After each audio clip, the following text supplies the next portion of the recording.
Hey everybody, this week we're going to be reading a piece by Jonathan Swift called A Modest Proposal. Now it's a little different and you have to remember that he had a point behind it and he's not talking about what he wants to do for real. But it really is an interesting a piece to look at. So I wanted to give you a little bit of background about Swift, about the time period and why he might have written something this interesting. And so Jonathan Swift was the king of satire. And satire is similar to sarcasm, but it's not quite the same. Merriam-Webster describes satire as a literary work holding up human vices and follies to ridicule or scorn. Swift describes satire as a sort of glass wherein beholders do generally discover everybody's face but their own, which is the chief reason for that kind of reception it meets with in the world, and that so very few are offended with it. So Swift is good at the use of satire in A Modest Proposal, and he's so good, many people believe that he's actually telling the truth, or that's really what he thinks. So to give you a little bit of background on why Swift might have been writing something like this back in the 17th century, the English monarchy was taking away the Irish family's land, selling it to the wealthy families, and so you had all these upper middle class people who were getting the Irish family's land. And so a lot of the wealthier families were Protestant, and they were trying to prevent the Catholic majority from growing stronger in Ireland. And Swift was one of the wealthy Protestant families, and he was born to English parents in Dublin, Ireland, in about 1667. But his father died before he was born, and his mom moved to England when he was just a boy and left him in Ireland with a grumpy and not so nice uncle. So Swift's uncle sent him to Trinity College, which was one of the best colleges at the time to get an education. And he was a bit of a rebel. You can tell that probably by when you read A Modest Proposal. And he often got in trouble for skipping chapel and for having a lot of fun in the city. And during a Catholic uprising in 1688, he left and he moved to England, and he worked for a powerful man, met many influential politicians and writers, and he earned a Master's of Arts from Oxford University in 1694, and he was also ordained as a Protestant priest for the Church of England.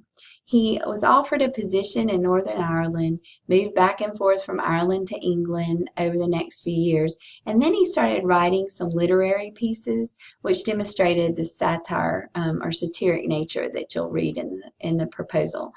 He met other famous writers of his day, he hung out with them, and they started a club that was called the Scribblerians. And in 1713, Swift was named the dean at St. Patrick's Cathedral in Dublin, and he remained in Ireland the rest of his life, as like his home place where he lived, his residence.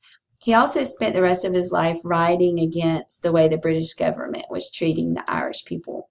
So when he left Dublin during the Catholic uprising and went to England, Swift tutored this young girl, and her name was Stella.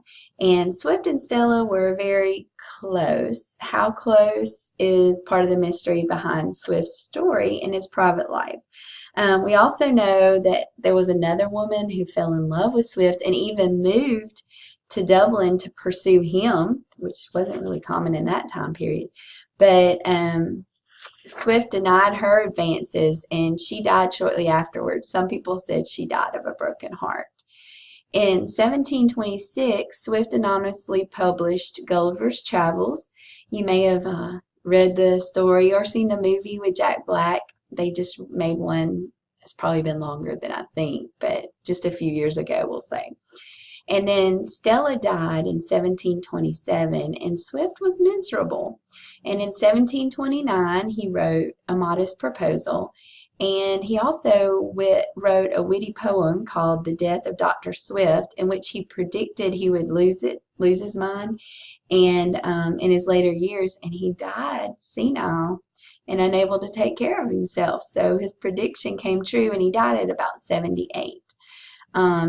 during the time that Swift was in England, there were coffee houses and they were really popular places. And it was probably more of talking. Like my dad used to get up every morning and go have coffee with people, but it was just trying to solve all the world's problems and stuff.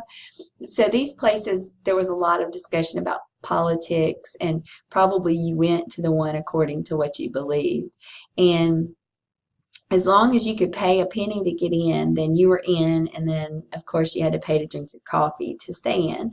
And so the crowds in the coffee houses were the movers and shakers in politics and in London in general. And they were more of a middle class and maybe a few upper class people. So they were instrumental in moving the power from the upper class down back to the middle class, because really the monarchy and their people were in charge. So they were trying to move things back to where the common person, or more common person, we'll say, had some rights.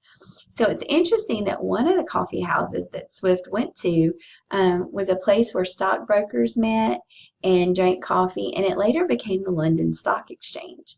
And then there was another coffee house that was called Lloyd's Coffee House, and it is where a lot of the insurance brokers hung out. And if you've ever heard of it, there's an insurance company that's still in business today called Lloyd's of London. And so that coffee house became an insurance company. The two political parties at the times were the Whigs and the Tories, and you can easily Google about them and find out more about them. And the Whigs were concerned about the Protestant rulers, William and Mary. They had just been put into place as the monarchy, and the Catholic king, King James II, had been deposed. A struggle between the Catholics and the Protestants ensued, and then King George, another Protestant monarch, which, remember, back in this day, it was just back and forth, back and forth. He subdued a Catholic uprising, and so the Whigs stayed in power for many years. Swift was a Tory, so he was an opposer of the Whigs, and he found that many of his friends fled to England or were imprisoned during that time. And so he found himself and a few of his friends alone in this big Whig world. So when people started getting arrested or getting shut down, the writers and the politicians at this time had to find some way to get their points across, to get ideas out, to share what they thought was injustice and that sort of thing. So that's when satire became really big. It was a way to write a political piece, but not make it sound like a political piece. And so they used this satire to poke fun at different things. Even in Tartuffe, there was a little bit of satire poking fun at the church during that time. And so they used that, but you really didn't think about it being about the church unless you knew that. So many writers wanted to remain out of the spotlight, so they wrote anonymously, and they used satire to help lessen the danger they were putting themselves in. And according to the Norton Anthology, satire was veiled enough to not seem outright oppositional, but it could still get the point across with politics, religion, and that sort of thing, especially even to the king and priests. So both Gulliver's Travels and A Modest Proposal are two of the most famous satirical literary pieces. Both pieces seem a little, well, you'll see, maybe a lot ridiculous. And that was really Swift's intentions. If he could get his readers to see the absurdity of what he was suggesting, then he can make the point without actually going against religion or a political party, or in this case, the upper class. So remember, this is not Swift's real opinion. He wanted those in power to realize just how terribly they were treating people in the lower and middle classes. And so now you get to find out if he was successful in his desire to make that point. Enjoy Swift's, well, not so modest proposal.